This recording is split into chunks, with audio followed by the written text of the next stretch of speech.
name is Andrew Quintmen. I'm Dan Hirshberg. So we're going to get right down to business. Just a few words about what we're doing in this session. This is a discussion session. When we were planning the conference format, we intentionally wanted to break from the mold of a kind of traditional conference format where you have a series of papers and maybe leave a few minutes at the very end for questions and answers or some form of discussion. We wanted to carve out time that was really devoted to engaging people at the conference, not just the speakers, but the audience members or participants themselves, to have you all help to generate questions and issues and topics and develop your own kind of discussion and conversation as well. So that's really what this session is about. It's what Frank Zappa used to call enforced audience participation. So our role here really is as facilitators and moderators, but most of the work will be done by you all, as we'll get to in just a moment. So the format that we're going to adopt for this session of 1 hour and 45 minutes is to spend a few minutes, both of us, giving some introductory remarks to help sort of set the tone for what we imagine this session will cover. But then we'll quickly break and turn the microphones over to you all to have you formulate the actual issues, questions, and topics for discussion. So we'll spend about 10 minutes or so kind of fielding ideas. We'll record them on the board here. Once we have a list of topics, our agenda, we'll spend about 20 minutes or so breaking up into small groups. We'll ask you to get together with 3 or 4 or maybe a few more of your neighbors to hash through how you understand or would like to think through those particular topics or issues or questions in your own practice of translation, your own professional lives as translators. And then we'll reconvene as a larger group. We'll get to sort of air those ideas. And then we'll have some time at the very end set aside for kind of more open-ended and general discussion. Okay? So with that, I'm going to turn the floor over to Dan, who's going to start us off. Thank you. So as we said, we've only been given about 5 minutes up here, so we can really turn it over to you guys. It's going to be very, very brief. With regard to some of the issues that came to mind for us in forwarding this particular discussion. So it's interesting, like up here we have fidelity and innovation. Elsewhere it's also been printed as fidelity versus innovation. We have different ways of looking at this, and likewise, it came up a lot in this morning's discussions, both in the plenary session and in the keynote address as well. This notion of fidelity to the source text, and then in this notion of innovation as well, which in my mind anyway relates a lot to this notion of transmission and what we're doing and working with these texts, how we convey them to our current context, our current audience. So some of the questions that came to mind for us was, for one, to what degree can or does the translation serve as an original text? Right, so even right here we have this notion of, on the one hand, fidelity built in, right? How much does this represent authentically the text that we're working with? But on the other hand, we do understand that the translation we're producing is original in some form, even if it's based on the source text. It is something new, something newly transmitted to a different audience. Another question is, to what degree can the translator know or mirror the mind or intention of the author? And I think this is something that comes up a lot for us as translators and working with these texts and really trying to connect with that document and moreover that author more deeply. You know, for a lot of us, whether you're working on a more extensive text or you're doing dissertation research for a very long period of time, you do feel a very strong personal connection to the authors that you're working with. And on the one hand, there's some sense of almost code breaking and working with the Tibetan itself. But on the other hand, there is something personal, deeply personal, in connecting to that particular author, learning the qualities of their writing, the meanings they're trying to convey.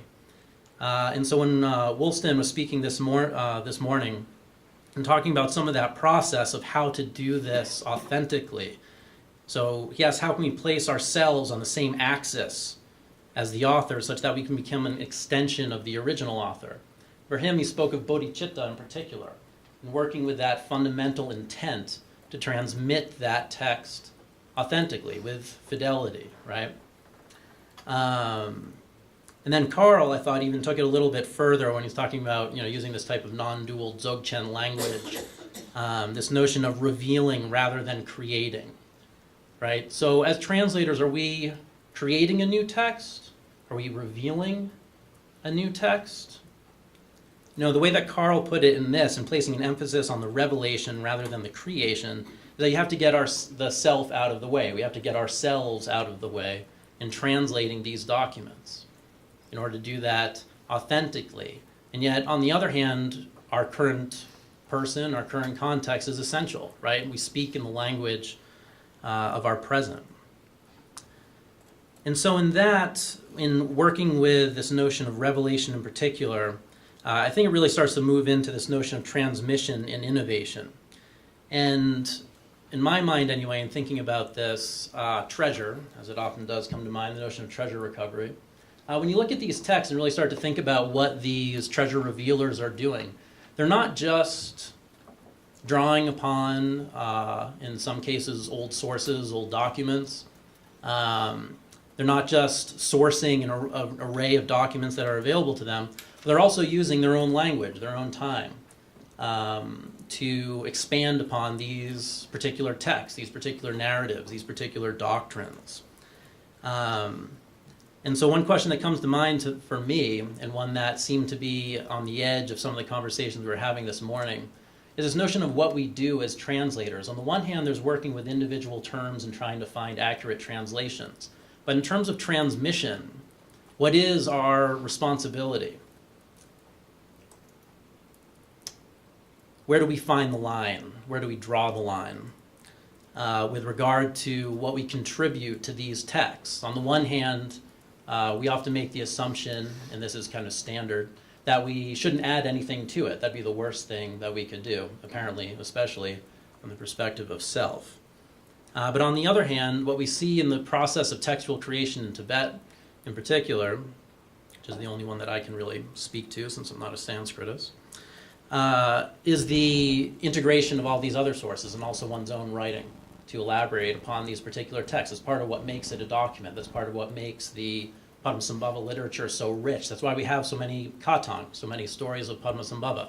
They need to be revealed again and again and again in new iterations, not just with sources from previous treasures, but within the mind of the revealer as well. So there's this question of ethics in translation that I'd like to explore with all of you. And then also this notion of where we find the line, again, between this notion of fidelity to the original and the innovation that we necessarily engage as translators. Great. So to follow up on Dan's opening remarks, I want to focus a little bit and leave us, before we turn over the microphones to all of you, with at least the taste of Tibetan in our mouths to kind of keep us going. And I want to do that by looking at a particular term that is korwa, or samsara, and thinking about the degree to which translation norms exist for particular terms. That is, to what degree are we beholden to what previous translators have done? What are those norms? When is it permissible to transgress them? Should we be exhorted to always be pushing the boundaries of transgressing work that has been done previously? So I'm going to put up one verse that's looking at the way that the word korwa is used. And I think it's an interesting term in this case because there's frequently a tendency to revert to the Sanskrit, to samsara. And it so happens samsara now is in the Webster's dictionary, so it's an English word. It's glossed as the infinitely repeating cycles of birth, misery, and death caused by karma. Not bad on wisdom's part. Still, samsara as a Sanskrit term is fairly technical, and depending on the audience that you're writing for, translating for, you might want to avoid Sanskrit altogether. So let me put up one verse for you. This is a verse from the Miller Ibn Antar. It's a verse that I've always found quite moving. So feel free to slide over if you can't read it. Kema, kema, kihu, kihu ang. Forgive my pronunciation. I'm a translator now. Korwe chula lote chebanam. Samshing, samshing, yimu yang yang dang. Cheching, cheching, dungal tingne tru. Korshing, korshing, korwe tingla pen. So it's a very beautiful, very moving, very emotional poem. And there's a lot that you could say about it in terms of the emotional register and the reduplication of syllables. But here I want to focus on two uses of the word korwa. So korwe che in the second line, and korwe tingla pen in the final line. So luckily we don't have 180 different translation versions, unlike Dante. I'm only going to present 4 of them here. So let's look at Bacot's groundbreaking 1925 translation. I'll spare you my French reading, but I'll just focus on the particular terms here. Loi du monde and au fond même de la transmigration. Okay, so keep those in mind as we move to the first English translation. And we've spoken about the unrecognized translator. So this is, is ubiquitously known as the Evans-Wentz translation. Evans-Wentz, of course, was the publisher. Kazidao Samdup did the translation. So alas, alas, ye beings unfortunate who cling to worldly things, korwechu, worldly things. The deeper is my grief, the longer that I think of you. The deeper is my sorrow, the longer that I taste of yours. We whirl and we whirl till into hell, korwe tinglapen, right, we fall. Into hell we fall.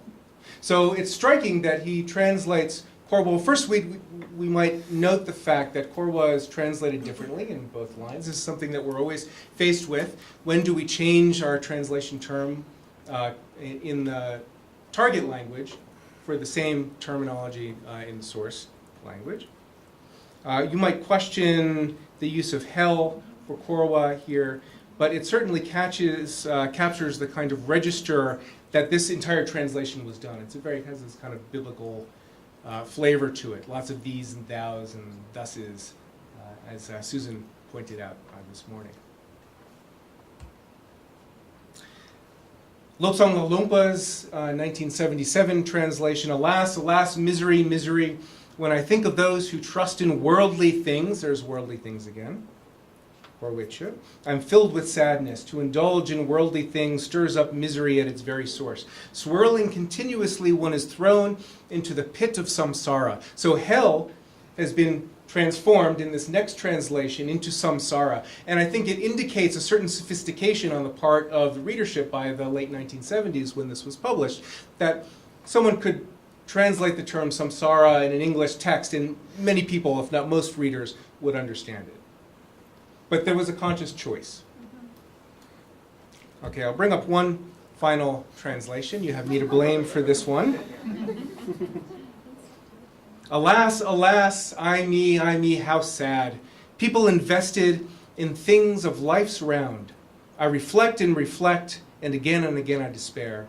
They act and stir up from their depths so much torment. They spin and are cast in the depths of life's round. So in this translation of the Life of Milarepa was for the Penguin Classics series, so pitched to as broad an audience as possible. Really had in mind a non-specialist and for the most part, or at least for some part, a non-Buddhist audience, where the text was placed on the stage of world literature writ large. Made a conscious effort to try and translate all terms into English without using Sanskrit. We didn't quite live up to that, but that was the intention. So for samsara, in most cases, I came up with the term life's round, which I think is debatable. In a certain sense, I think it captures a kind of flavor of the wandering or circling or coursing, right, depending on the Sanskrit or the Tibetan, if you're looking at the Sanskrit or the Tibetan. But yet it has a certain ring in English. So the things of life's round, or the depths of life's round, that I think also gives a certain sense of not just the sort of coursing in the worldly things that we do in this life, but in other lifetimes as well. So all of this is just to point out the moments in which we pause to reflect on unique or individual instances of translation that, in a sense, carry the legacy of previous translations and publications, and to what extent we recognize them, we translate with them, or, in a sense, we translate against the grain or against them.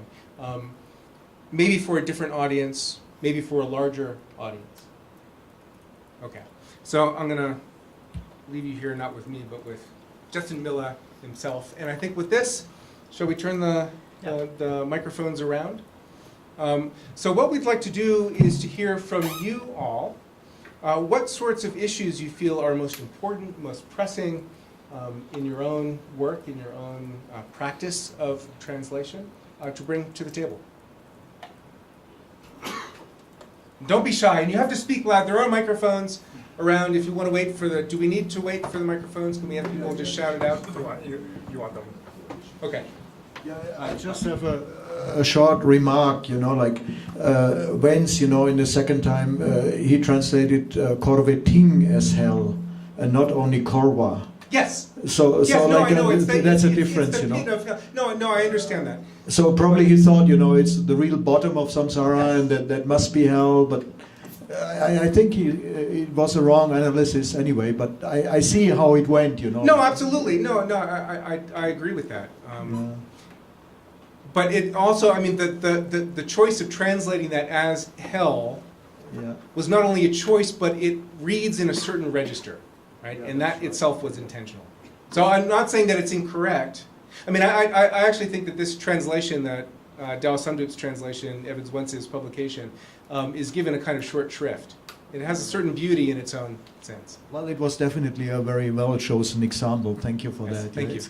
And I have my first topic is why to avoid Sanskrit terms by all means, if they are already established English words. Like samsara, for example, when you find a word like samsara. So samsara is in the dictionary. Why? Yeah. So why trying to avoid it? Since most people, going to read something about Buddhism, they are familiar with words like nirvana or samsara. And that's one. Okay. Great. Who else? Yes, in the back. Why don't we do this? Why don't you give us an introduction to who you are? At least tell us your name as you're calling out your ideas. My name's Justin Kelly. I'm a PhD student at Rice University. I study with Dan Klein. Mine stems from a point that was made this morning in on the panel, how we oftentimes think of innovation as being forward-looking and fidelity being rear-looking, but in fact that there's this idea that we can unearth English terms that might not be within our colloquial usage, but could be particularly poignant for topics like this. As Woolston suggested, right? This was a point that he came back to several times to sort of recapture, resuscitate, maybe revive. I like that, resuscitate. Terms that we've used that we have already in English. Yes, in the back. Hello, I'm Alena. I'm a translator in Mexico. And one of my English is not so good, so I'm sorry for that. But say it in Tibetan. No, in English is okay. Actually, I would like to have some ideas on how to translate to Spanish, because most of my Dharma, I learned my Tibetan studies was in English. In Nepal, I learned in English and then in different ways. So it's been really hard, for me to make a decision on Mexicanized a little bit, I don't know if that's a verb, but the Dharma that I'm translating so that it's proper for people in Mexico and South America, or to be more, or to just follow what it's been done in English, even if it's not so much resonates with our culture. Yeah, so that's translating beyond English, right? English has a kind of dominance in the world stage, but thinking beyond English. Dan, do you want a microphone so you can chime in too?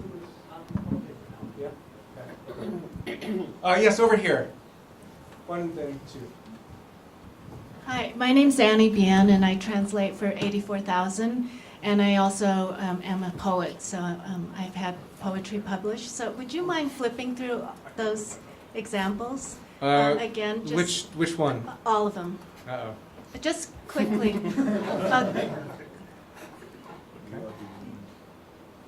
I actually got stuck on the first two words, the alas, alas, elah, elah. Because I was thinking that if you're looking at it as a piece of verse, a lot of times I didn't feel like the initial word, which has kind of it sets a tone for a time in the past, does not necessarily go evenly all the way through to the last line if you have a more modern term in between.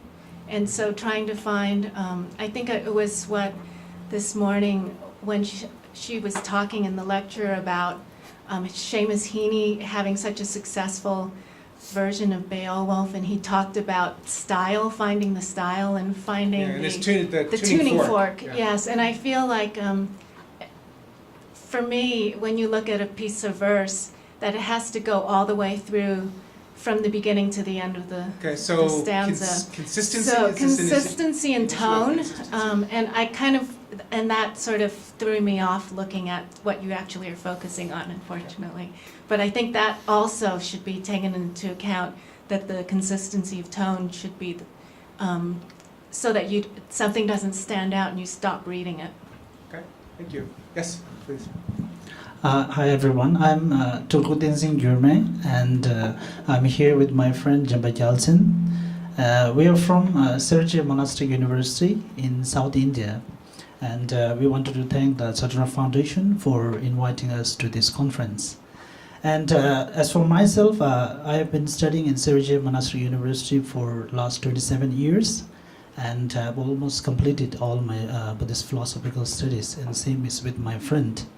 So a brief introduction. And as for the verse, we have been engaging in the active translation back at the monastery, and we also have a translation department from Tibetan to English and English to Tibetan, and also for the Chinese. And we are from the English to Tibetan department, and we have been working on certain translation for over 5 years. And so when you show this three verses, and I think that this is one important thing that we have to keep in mind when translating the Tibetan verses, is the verses and the prose are quite different in Tibetan style of writing. And the three translations, of course, they did some justice to the original Tibetan, but when it comes to the term kowechu, so Tibetan, the important is we have the number of the words. So verses are sometimes with the one sentence is 7 verse. So all are 7, 7, 7. They have the same length. So this is something, what should I say, a part of the Tibetan grammar. So in English, so this is not possible. So therefore, for example, korwe chu, so the two things are combined together. Korwa is one thing, and chu is another thing. So the first translators say worldly things. So world is one and thing is another. So li, the term li is a kind of a connecting particle, which is in Tibetan the way, which is the part of the connecting grammar. So this is important, I think. So korwe chu is two words combined, and same is korwe thing. So in Tibetan verses, the repetition of the same word is a kind of a beauty in its own language. So we do not consider the repetition or redundance as a boring or something. Whereas I came to realize after studying the English that the repetition of the same word again and again is kind of a boring in English literature. So in the second line, it is translated as hell. Of course, that is a meaning translation. But when you do that, so in Tibetan, you lose the beauty of the translation. So it's important to stick with the beauty, using the same word again and again. So in the second line, there is one word kowa, and the third, it's end with korwa. So that is one important thing, I think. And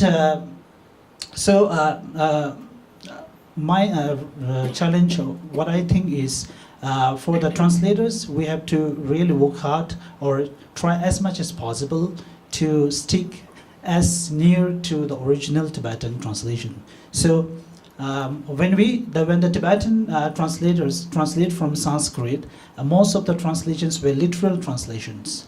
And of course, there are many meaning translations, but when we do a meaning translations as a more important, so then the originality of the text keep on changing from one generation to another. So maybe in coming years, so when we have the 5 or 10 different translations one after the another, so the last one may be very, very far from the original text. So that's my view. Okay, thank you, Thank you. Tukula. Thank you especially for that commentary. I'll just point out that it was Dawa Somdup didn't follow literally the reduplication of syllables here, right? The deeper is my grief, the longer that I think of you. So he moves away from that, as you suggested. I, in my translation, actually went back to follow more closely the original, thinking that there's a certain emotional weight to the repetition of the actual words, as well as trying to capture some kind of cadence and rhythm. Okay, thank you for that. We'll go in the back, and then on the end, and then... Yes, I have Can you just wait for the microphone? Hi, Malcolm Smith here. I have a question. Do we have Somdup's original English translation, or do we only have Evans Wentz's edit of his original translation? You see, because from what I understand, Evans Wentz, he really sort of, well, he's a theosophist, first of all, Wow. and he really sort of edited, he sort of did a top-down edit without understanding the text at all. So we really don't know what Somdup translated, I don't think, unless we have some original. No, we don't. I've actually looked through Evans Wentz's archives exhaustively and never found any As far as I know, the only original translation of Somdup's is Los Lupansunam Semos Chakasamvarasadna. Yeah. And he published, I think, a chapter from the Milanamtar, so from maybe from the Gorbum separately. Oh yeah. But So anyhow, so this is really Evans Wentz's text we're looking at. So when we look at Into Hell, we have to understand that we're looking at somebody who has no idea, zero, about Tibetan. Yes, but I would also take Klaus's point, which was my reading as well, that hell is Korwe Ting, right? It's the pit of samsara. I don't think you have to. Samsara is the depth, even if you're in the Bhavagra. Yeah. So if you're in the highest form realm, you're still in the depth. So pit is, this is a little bit problematical if you kind of go with this hell imagery, because even the sort of formless realm gods, Right. they also are in this pit. Can I steer you towards making a suggestion for the board here to sort of extrapolate? You can extrapolate, please. No. Well, Oh, let me ask you you to do that. Anyway, I think that we have to understand that our use of language in English can really detract from what, like we say, pit of samsara. People may exclude. We have to be sensitive to the cosmological implications of what we're translating, and we often are not. Okay, thank you. We had one in the middle, and then Gavin.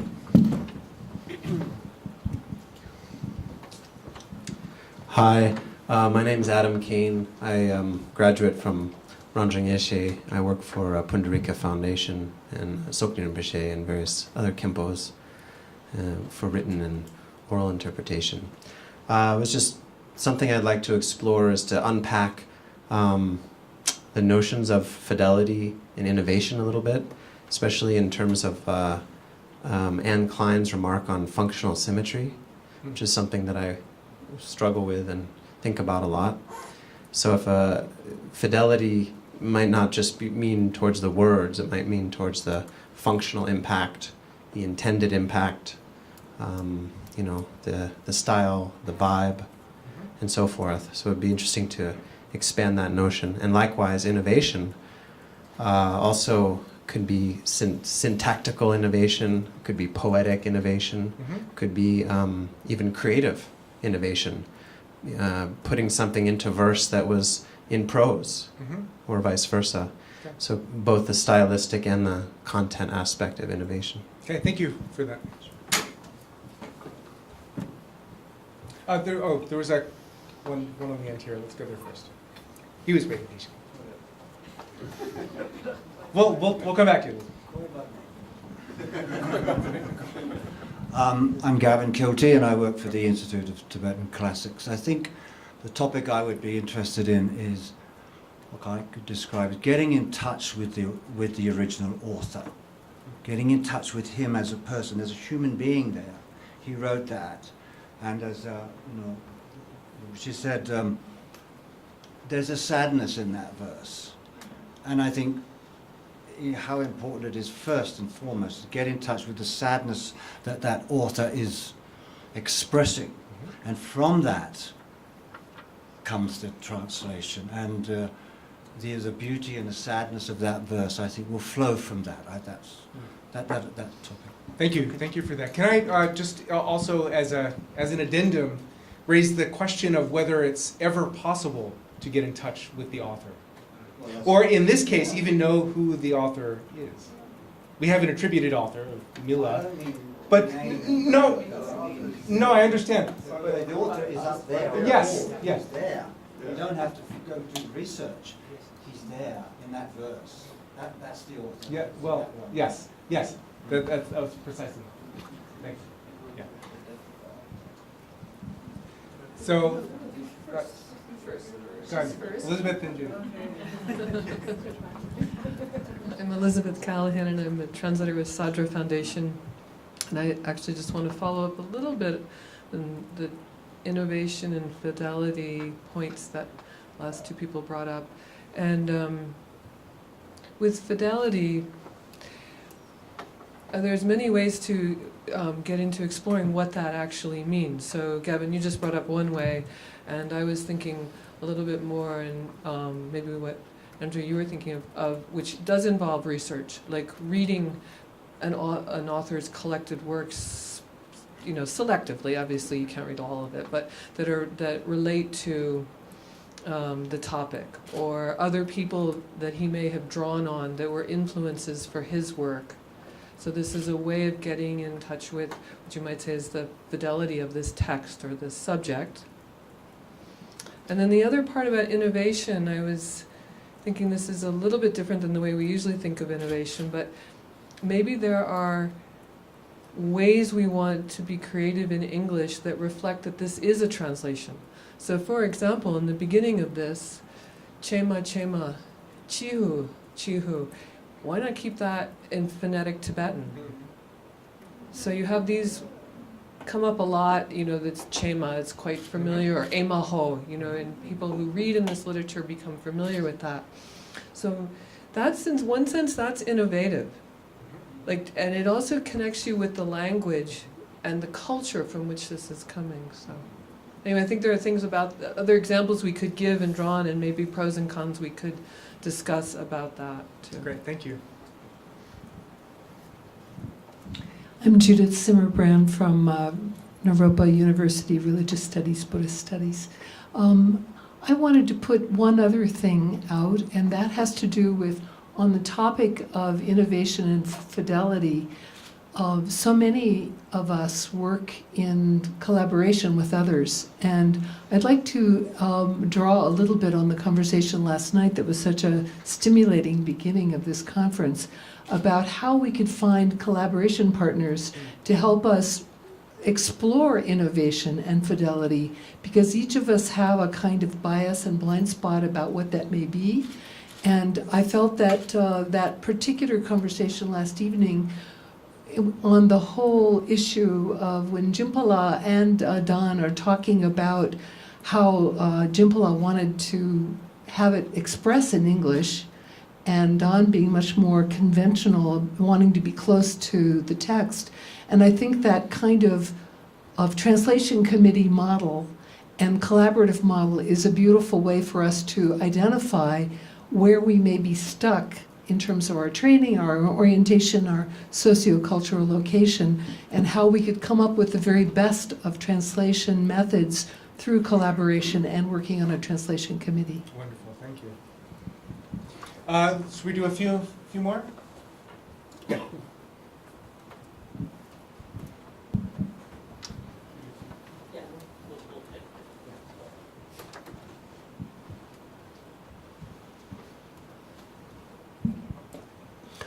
I'm Jackpot Rancor. I'm with the Mangalam Research Center for Buddhist Languages. So this actually goes a little to the question of collaboration, but maybe in a different direction. I mean, it seems to me that one of the questions you want to ask yourself is, what are the resources that are available in the target language? So that in a case, in this kind of verse, there are parallels in Western literature that you might want to go back to lamentations of various kinds. And perhaps the right approach would be to steep yourself in that particular kind of literature, and then there would be very many other resources for different kinds of works. And so do we really want to develop a whole range of possible vocabularies? So this, to me, speaks to the points that Gavin and Elizabeth brought up about the work that one needs to do prior to and during the act of translation that's outside of the text itself. Right? What do we need that goes beyond the text itself? Right, although you want to have a sense of what the text is about, of course. Thank you. A few more. Yeah?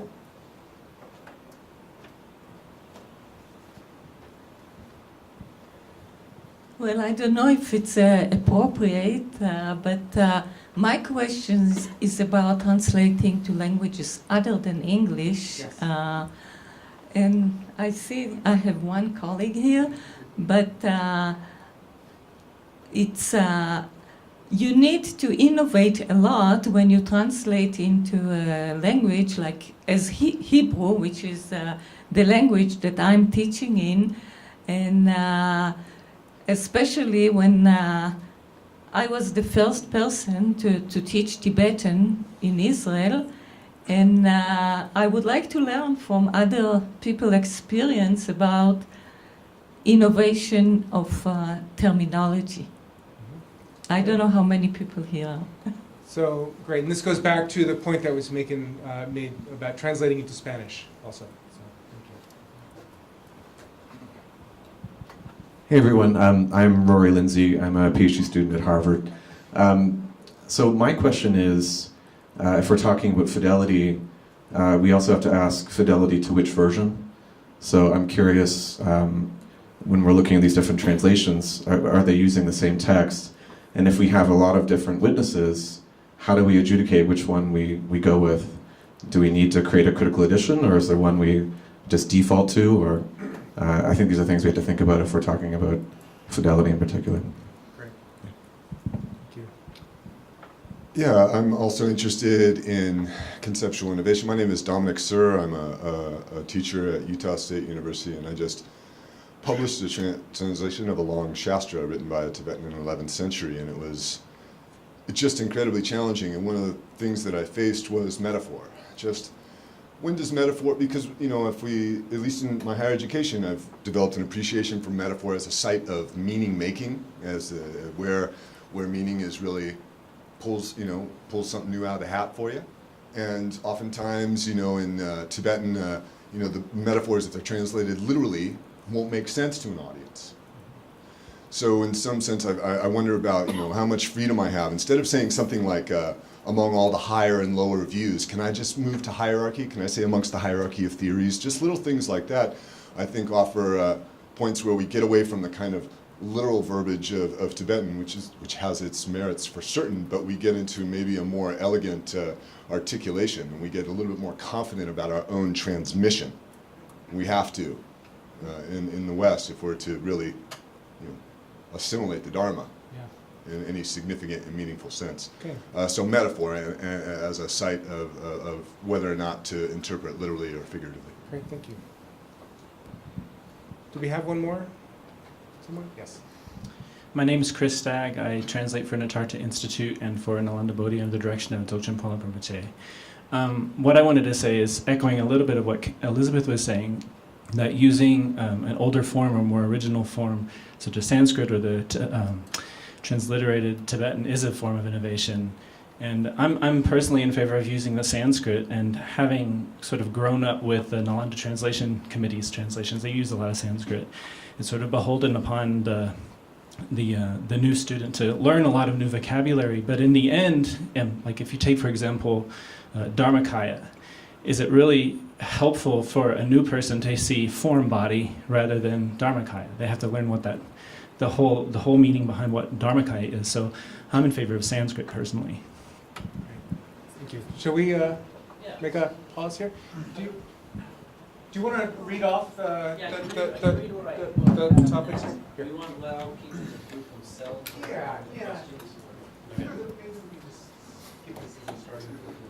Yeah. Okay, we want to, I think we have 10. That's probably too many. They won't. Yeah, let's Just break into groups and pick up what they want. Yeah, let's just read them out and then let them break. Okay. All right, so the questions that came up for further discussion, and as we were saying, so we'll just organize into groups and you can go off on whichever one you're interested in. You don't have to end with these, but at the end of the 20 minutes or so, a small group discussion, each group will get to present a bit of what they were talking about. So these are just starting points for your own discussions to share with the rest of us. The ones that come up, hopefully this is accurate with what you intended.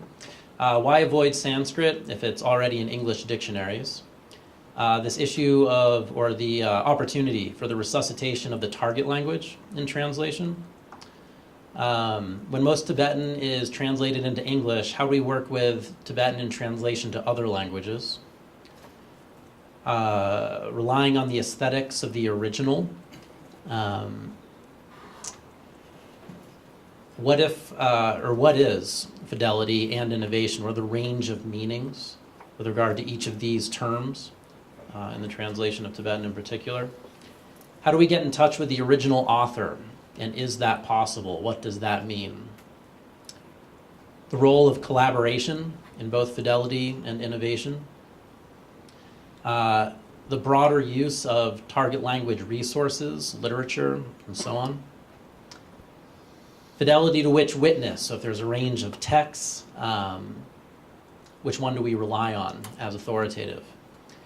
And how do we translate metaphor effectively in English? So those are the ones that we've arrived at together. I don't know how many people we have here. Great, so why don't we ask you to find 3 or 4 of your neighbors. If you don't know them, it's a good chance to meet someone new. No, you're welcome to relocate if you want, or to. Unfortunately, it's a little awkward. These seats don't really move. Do the best you can, and let's plan to reconvene at about 3:35. That's 20 minutes from now. Soba, you killed the mics.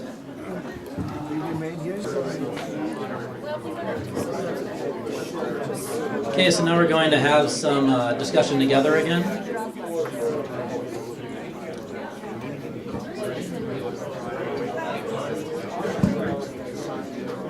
So if you could take your seats, and then what we'll do is send around the microphones, and if you could each give us a glimpse of what you discussed in your group, any questions that arose, solutions, realizations. They're so deep in conversation. So hold on. Were those up all the way before? We hate to break up the party. I'm just checking. It's kind of like. All right. All eyes on Dan. Maybe a little. Who's battling the flu to be here I am, today? so stay away. Yeah, right. Yeah, so there's a chance where we can pass it to you, and we'd like to hear from each of the groups individually about some of the topics that you discussed. So whoever would like to begin. Yeah, you want to just start in one place and pass around? No, not me. So you. I don't remember what we discussed. We discussed everything. Talked about how much Sanskrit to use and not to use, and readers and understanding. Yes. We talked about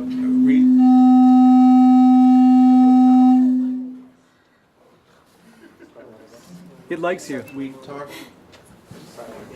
It's on. We talked about the use of. Maybe let's switch the mics. What's that? Switch off here. It's true. We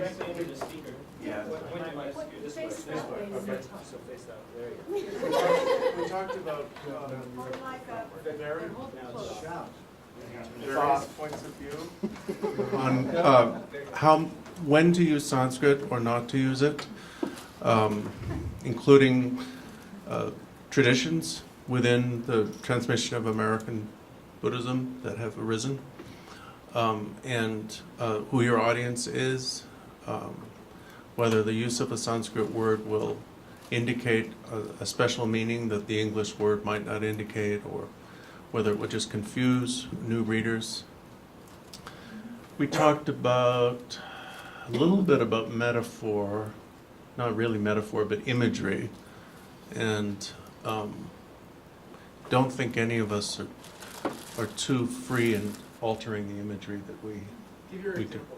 Oh, well, where I draw the line is, because I translate practice manuals a lot, and one of the most common things as an image for the empty body of the deity is trumaputapa, or an inflated placenta. And if you write this, most Americans are just going to get caught up on it. Who is going around inflating placentas? I mean, you know, and they'll just get stuck on that. So I'd say like a balloon, which is, you know, that's about the only one that I really changed. Oh, dorutropa. Yeah, and we talked about when it's of great value to retain the especially the earthiness of Tibetan cooking analogies for meditation. So there's this expression that probably all of you know, dorutropa, which refers to how you make, if you want to make a good stock for soup, then with stones, you smash the bone down and get the marrow out. And you can simply translate that as a diligence or persistence or something like that, but somehow maintaining the warmth and earthiness and hearth quality of the image communicates something in and of itself. So we talked about that.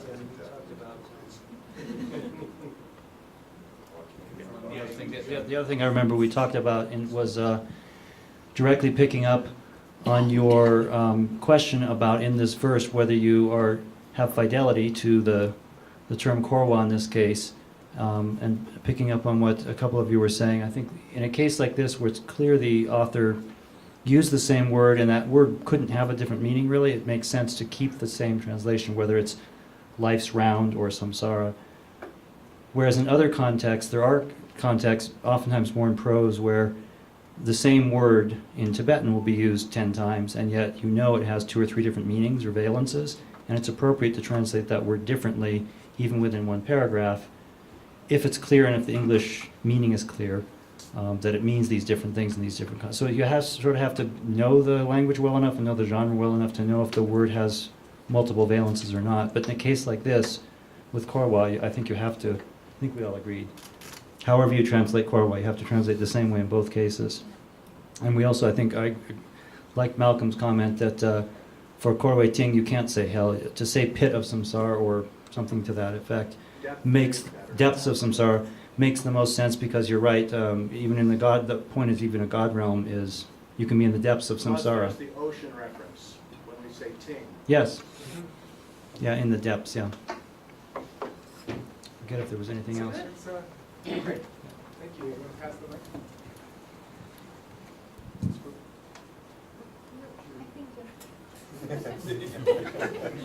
I vote for Justin. Thanks, Jerry. I'm not in your group. So we focused a lot on the same question of using Sanskrit and the benefits and drawbacks of doing so.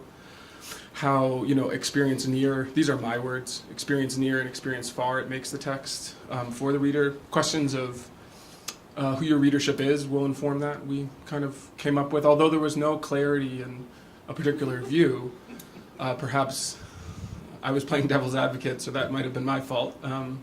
There seemed to be a general understanding that terms like Dharmakaya, one would keep that term with the intention that it would invite the reader into understanding more about that very, as we know, profound topic. Although that wasn't unanimous. What else did we? Oh, we talked a lot about our group. It was great. We had 4 languages represented, so Arabic, Spanish, specifically in regards to Arabic, this question of, and correct me if I'm wrong. Do you want to say? My name is Khulud, I'm Palestinian. I just started translating some texts into Arabic. So working on the Dhammapada, a certain choice of words will make the Dhammapada another Quran or another Bible.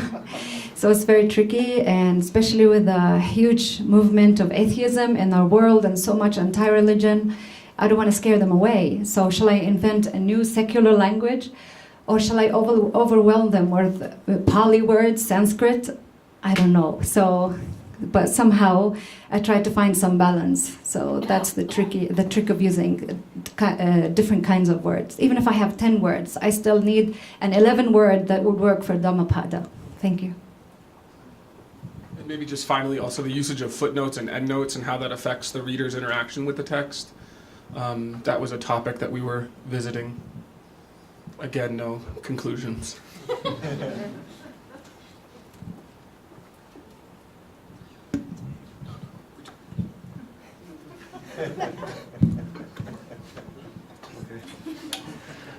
We talked about the issue of metaphor quite a bit, and we referenced it's an article by some Canadian translation theorists who explore the far end of the spectrum of functional translation, and they translate like a Mongolian wrestling festival as a Super Bowl or something like that, to try to make a relevant image arise in the minds of the readers. So we talked about functional symmetry, and in terms of fidelity and innovation, we discussed some different perspectives we had on, especially with sadhana, the context of a sadhana, like if we preserve the strangeness or the ambiguity in the Tibetan, in one sense that's fidelity, but in another sense it can also break the flow if we're reading a sadhana or reciting it, if it's meant to be recited,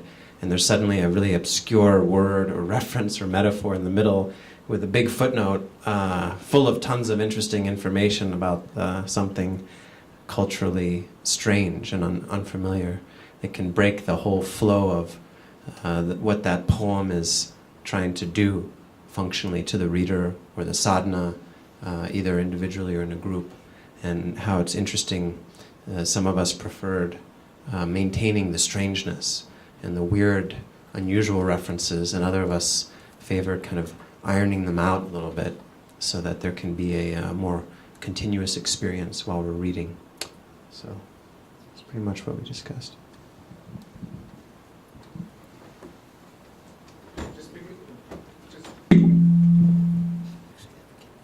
Picking up on that last point about translating strangeness, this was a point that David Bellos made in the last conference in 2014. He spent some time reflecting on this. When do you leave the kind of ripples in your translation that sort of push up from the source text, and when do you try to smooth them out? So I'm glad that you raised them.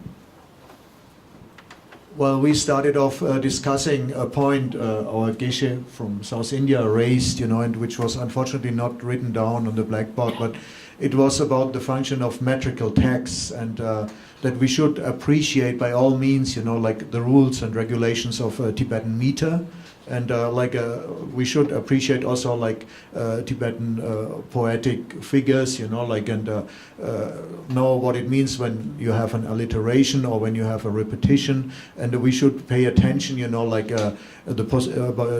we should notice the position of a particular syllable, whether it is emphasized or not, and so this gives an extra flavor, to a verse, and we agreed that this even helps to better understand also a verse. We brought up the example of translations of dense philosophical texts from the Mula Madhyamaka Karikas, and when you look at these verses, it's quite important also to follow poetic rules here. That's one thing, and then I think we got stuck also with this discussion about the use of Sanskrit terms, and I think we all agreed in our group that it's best to limit the use of Sanskrit as much as possible, but you want to avoid them at all. I thought we had a multiplicity of opinions. Yeah. No, but I think we agreed. My idea was that I had the impression that we agreed that we should use it as little as possible. Yeah, we did agree with that. Yeah, that much I said. But apart from that, there was disagreement actually. So, The one reason is that you scare away newcomers to Buddhism if you use too much Sanskrit jargon, and my argument for use of Sanskrit in particular instances is that certain Sanskrit terms have a wide semantic field, and by using one particular English term you cut out a particular meaning or other particular meanings of, for example, we talked about the 10 different meanings of the word dharma in the Vyakya Yukti, or the meaning of dhammadhatu, which can have so many different meanings. If you look at Yogacara texts, it can mean the source of Buddha qualities, but in other texts, it means the sphere of dharmas, or the openness of dharmas. And so basically that was what we discussed. Was there something else? As for retaining the Sanskrit terms in doing the English translation, I just wanted to bring an example. The same problem that we face in Tibetan language also. So when the Tibetan scholars first started doing the translation in the 7th century, we have this famous, the usual popular saying about the flower, the lotus flower, which in Tibetan is Pema, Sanskrit actually is Padma, right? And the Varanasi. So when the texts were translated, so those were retained as the same. Like Pema and Padma is actually different pronunciation, but the same Sanskrit term is retained in Tibetan. So for the first beginners, so they may mistake whether the Pema is a flower or is a food or is an animal. So they preceded the word with flower in Tibetan like Mento, Pema. So in English like Padma, the flower. And Varanasi, so the Tibetan people may not know what is Varanasi, so they've never been to India. So the Varanasi, the town. So that they do not get mixed up with these terms. But as the time goes, after a few centuries, so Tibetan people are familiar with these terms. So now Pema is a Tibetan word, so we no longer need to add Mendo Pema all the time, or the Yu Varanasi, the town.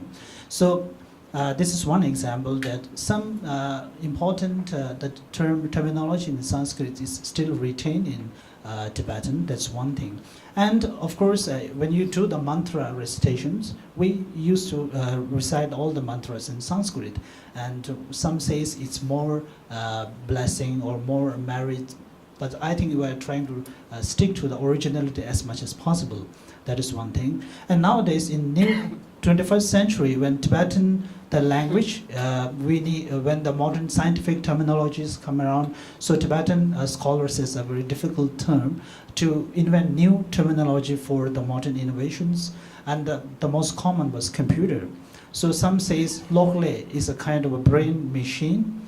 So different scholars come up with different things. And Samdong Rinpoche says that we have to stick with computer. So that is a word that everyone can express. So in Tibetan, we can retain the same thing. So just this example, what I was trying to say is even in English, we can still retain some Sanskrit words like Dharmakaya or the few words that we discussed. That's all. Thank you. Maybe just quickly. And there were, in our group also, people from various countries, various languages were throwing out examples of struggling with getting the meter into translation, when to give up, when to keep at it, examples of doing it metrically in French, and a suggestion I liked that if we really looked at Shakespeare's sonnets, perhaps we could see some of these same relationships, and we do perhaps have some of those resources in our own language. Yeah, so before we move on, thank you for bringing up the issue of meter, and this reminds me of something Susan Bassnett mentioned in her keynote. I think she called it the hierarchy of correspondences, where you try and sort of make a hierarchy of what's most important in this particular translation. Meter would be somewhere on that list. It could be high up, it could be low down. And even if you can't, it'd be very difficult to translate a 7-syllable line in 7 syllables in English, but you could at least try to put it into a kind of iambic meter so it has a kind of rhythm in English. In other languages, you might find other kinds of meter. So thank you. All right, so we have another group.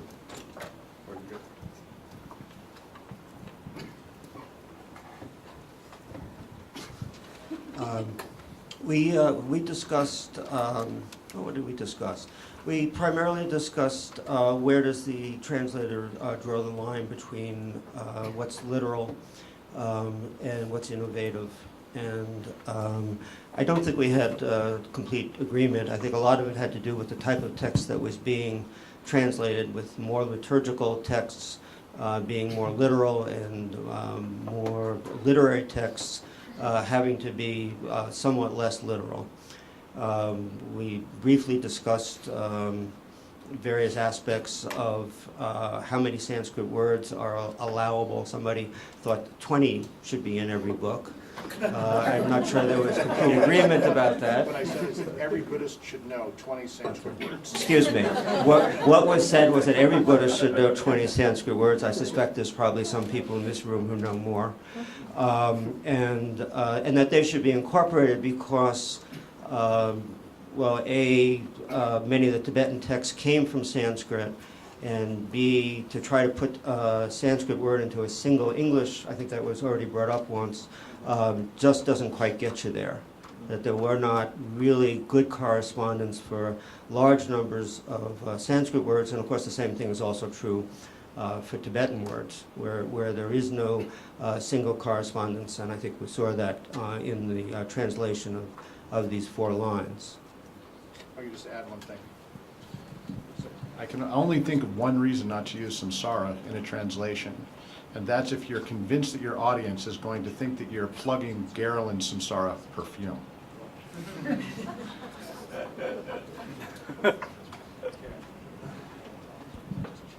Well, like the rest of the groups, we struggled with the issue of how much Sanskrit to use in translation. We didn't come to consensus, although we're close to agreement that we should limit the use of Sanskrit, with the exception of terms that are very well known. Buddha, Dharma. We struggled a bit with big D Dharma, little d Dharma. But it is problematic particularly when you're translating a Tibetan text that does not come from Sanskrit. To re-import Sanskrit back into that Tibetan text is not always the best thing to do. Other things we discussed was the importance of looking at the genre of the text that you're translating. If you're translating a Namtar, a story literature, Jataka stories, the importance of making the story flow without interrupting it with too many technical, unfamiliar terms, as opposed to translating a logical text, which you have to sort of use your brain and really look at it very slowly and closely. And there as the sense of ritual text, you probably want to maintain more fidelity to it. So those were some of the things we discussed. Let me pass it to you, Brian. Yes, back to Sanskrit, one issue was, I believe it was Roger Jackson might have published many years ago in the Journal of the International Association of Buddhist Studies, quite a large list of Sanskrit terms, Buddhist terms that have been introduced into the English language in the dictionary. And in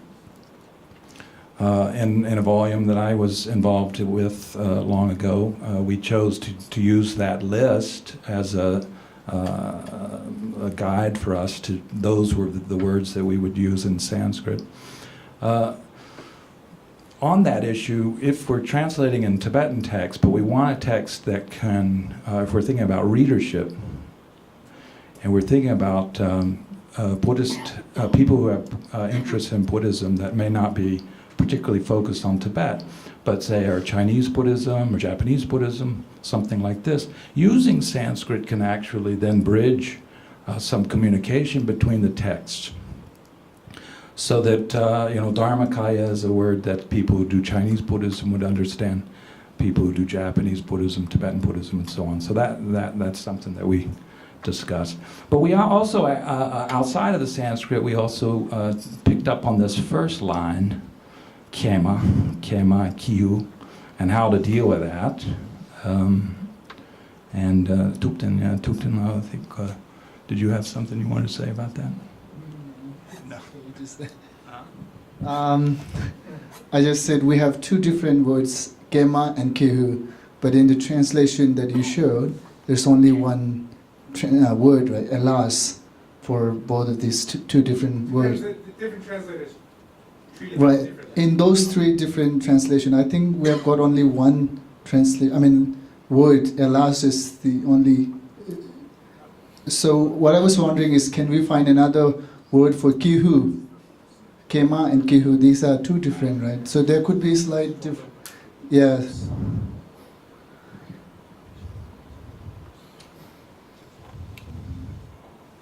Okay, Emmy. Sort of Shakespeare. Okay, Emmy, I have never seen that one Whether or before. not, but I was struggling with that very. Okay, it sounds good now.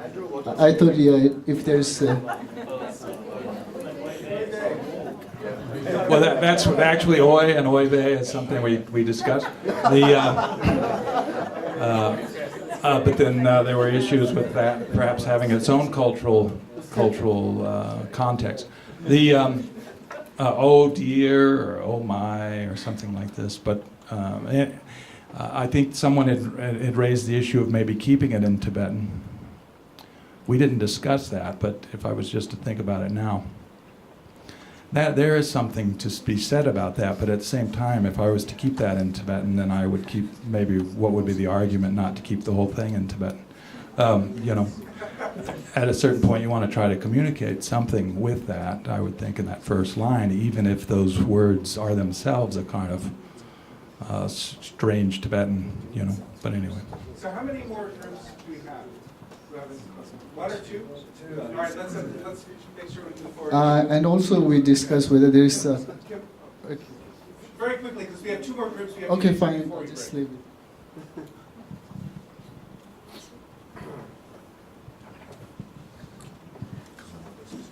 So just quickly, we talked about a lot, but one of the things that we talked about was about this issue of getting in touch with the author.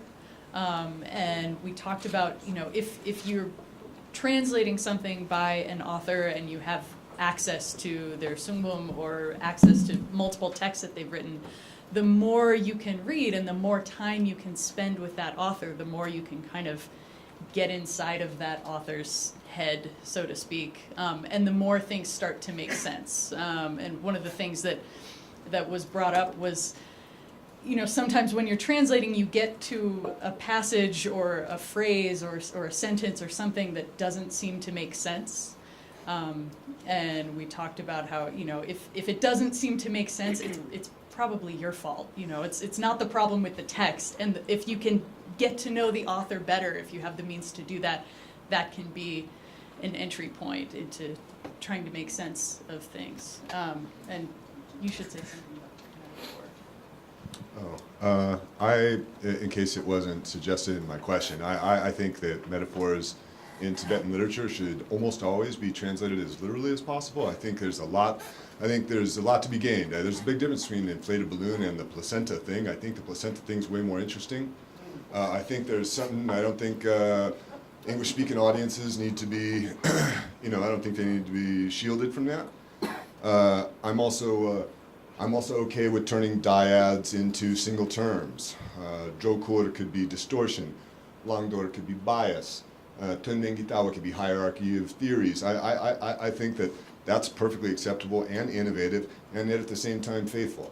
So I don't buy the kind of dichotomization of innovation versus fidelity entirely.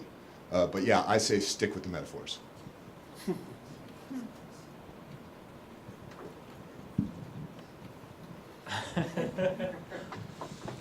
Our group said pretty much everything that everybody else said.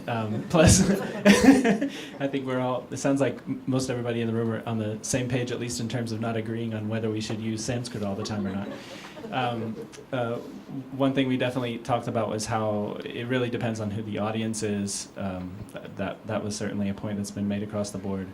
One thing in regards to meter, we have one of our members of the group is working for 84,000 and is encountering a lot of verse from a bunch of different translators and noticing how some deal with it more successfully than others. But there was one example given of, similar to what Andy was saying, how you could it's very difficult to have consistent iams or trochaic whatever feet in English, but if you can get some kind of rhythm that's consistent throughout, then that's a really great approach, and it remains true to the original by at least having some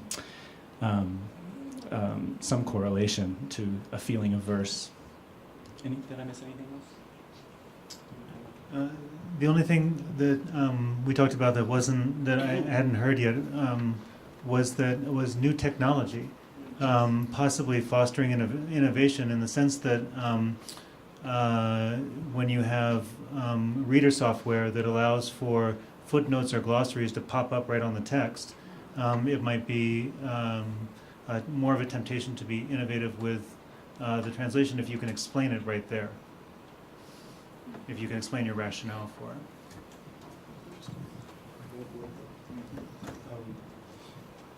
I forgot it again.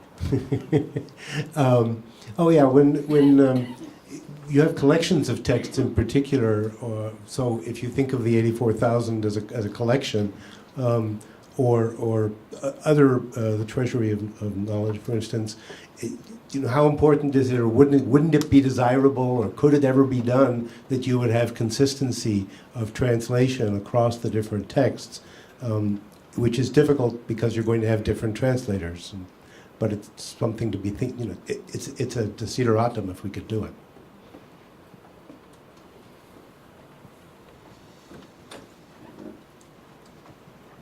We have about 10 minutes left. We can just open up the floor for a broader discussion of any of these topics. Is there something in particular that people would like to return to? I got one really small thing that it wasn't one of our topics, but it was something someone reminded me of. Take a second. If you could just wait till you have the mic.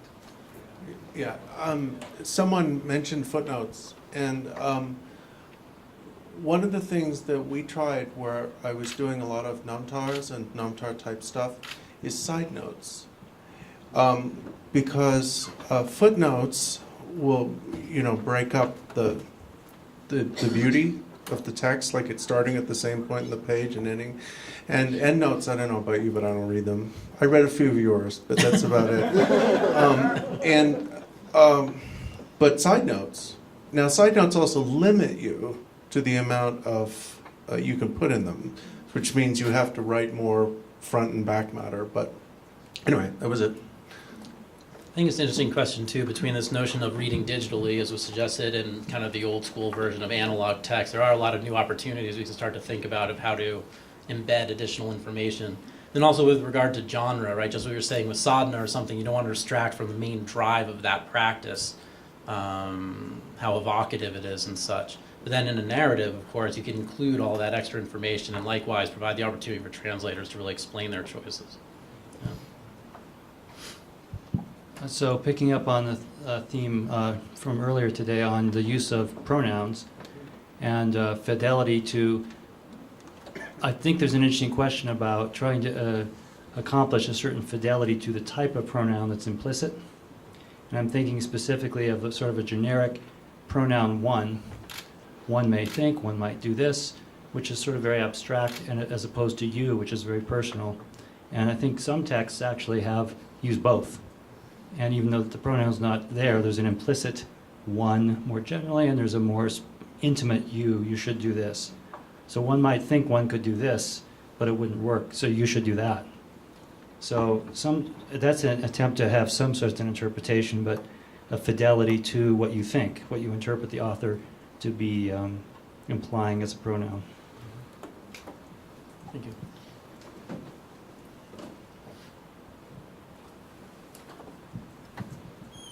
Just to add to the question of whether to translate or leave Sanskrit terms, we did briefly discuss a case where the Tibetans themselves keep Sanskrit terms.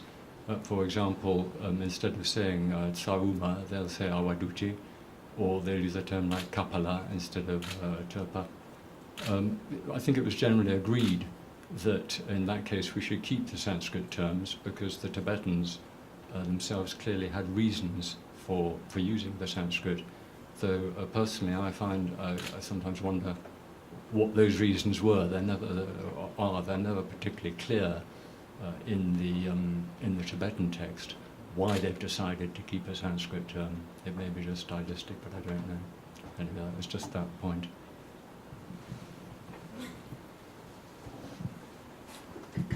I'm sorry, I don't remember what your name is, sitting next to Connie? Dominic. I'm sorry? Dominic. Dominic. Hi, Dominic. I'm Jerry. I really liked what you said about it being possible to be innovative as well as being faithful, and that it's not just an either or.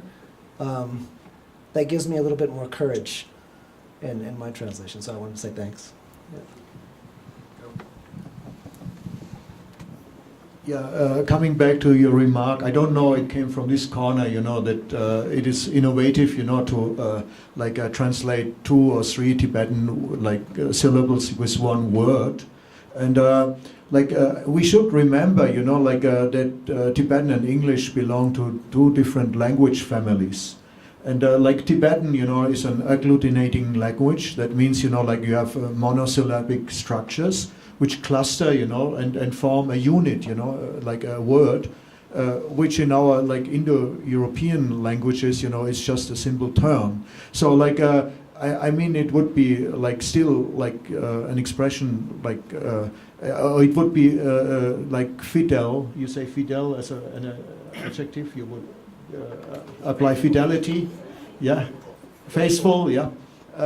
If you just used one word for Trilkor, for example, because you're taking into account that these languages belong to 2 different families. I was thinking more when you see dyads that are sometimes dichotomous, like long-short being distance or high-low being... Yeah, but this is expressive of this monosyllabic agglutinating language. And, Tsadra, for example, for temperature, So I think a correct translation would be temperature and not hot, cold, Precisely. Yeah, exactly. Yeah, so precisely. I'm only saying this is not innovative, but this is fidelity. Yeah, precisely. And this being said, sometimes you have very technical translations of the Sanskrit, like prefixes, translated by Kune or Yongsu or something, like Parinishpana, for example, is Yongsu Trupa, and sometimes I see in English translation that these prefixes, they are just translated with separate words.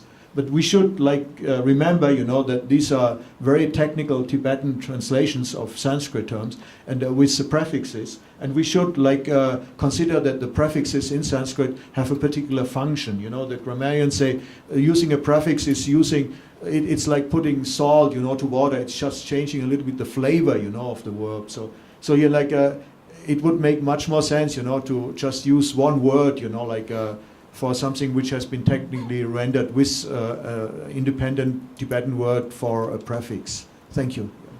So you have time for one more comment? I would just like to suggest that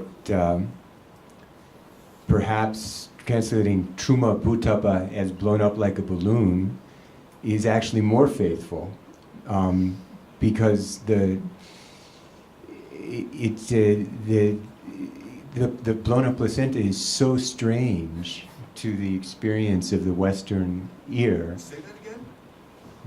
The Truma Bhutapa, whether we're translating the as... last thing you said The experience of hearing a blown up placenta is so strange to the ear of the Western listener. What we're going for, this is used either, in my experience, in a druptup or in a tiik, and it's being used to express a meaning. The fact that it's a placenta blown up is utterly irrelevant. And if you have an audience of Kampa nomads, they're blowing up the placentas like American kids blow up balloons. So if we really want to be faithful to is language what's the most important part of language is the meaning. All of these symbols, all these semantics are communicating the meaning. And if we want to get the closest thing in the head of our listener to what would be in the head of a native listener, just an idea. Let me go back to Yeshigam. So would you translate that differently if you were translating it orally versus in a written text? You know, and the funny thing is, I listened to what Dominic said, and I found what Dominic said very telling, because there is, again, you know, like I said about Dorudrapa, there is kind of a hominess and an earthiness to inflated placenta. It just needs to be explained that yes, these are children playing with the placenta of cattle and so on or whatever. But you know, it's I see his point. I see your point in that you're concerned that it might be a speed bump, which was my concern, an unnecessary speed bump. The other one that I do tend to go to is when they say, you know, lungset mane. I will say candle in the wind, not butter lamp in the wind. Because we have this expression, candle in the wind. There's, I think, isn't there an Elton John song, Candle in the Wind? And so but now I'm kind of, while you were talking, I really started to like the idea of inflated placenta. So I don't know. What a perfect note to end on. Yeah. So thank you so much for your comments. It's always a privilege to have such skilled and engaged translators in one place. We now have a 30-minute tea break before the second plenary session at 4:45.